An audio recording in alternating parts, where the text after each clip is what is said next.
आज्ञा आपण परिचयटा मो ना चंद्रशेखर पाणी खंडपड़ा एनएसी वार्ड नंबर 9 मु वार्ड पूर्वतन काउंसिलर।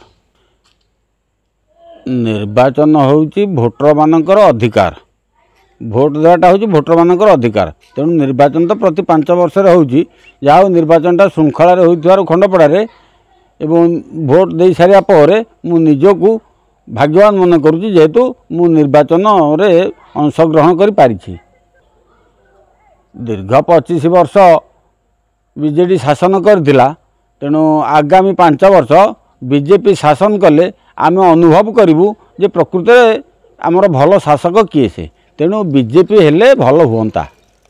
शासन दायित्व दीर्घ दिन है लोक मैंने परिवर्तन चाहते, तेणु परिवर्तन चाहिए बीजेडी पाखर गले बीजेपी पाखक जीव शासन गादी। बर्तमान अपेक्षा परिवर्तन निश्चित हम भल हो पारे बा मंद हो पारे। परिचयटा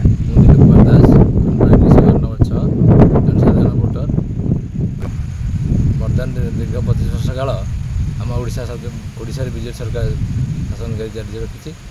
बर्तमान आम चाहूँ परिवर्तन, जब परिवर्तन हाँ ताल कि ओडिशार परिवर्तन हो पारता, ओडिशार मध्य विकास हो जदि आसंता सरकार परिवर्तन हाँ कदा बीजेडी चली परिवर्तन हाँ आहरी भल हाँ और परिवर्तन द्वारा ओडिशार मध्य भल विकास हो पारता और समस्त सुविधा असुविधा हो पारता।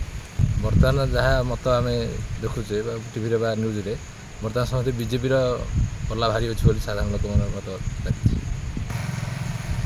बर्तमान तो खंडपड़ा मंडल पद्मर हावा जोर अच्छी, किंतु लोक मान मत जहाँ बर्तमान परिवर्तन भावुचे। देखो आगू कौन हो परदिन तो 4 तारिख जहाँ फलाफल जना पड़ो तार निश्चित भाव में परिवर्तन जब हो पद्म फुटो आशा रखा। जदि आसन जदि आगामी 5 वर्ष नूतन सरकार हम निश्चित भाव में परिवर्तन हो भल सरकार आशा कर साधारण मत रही।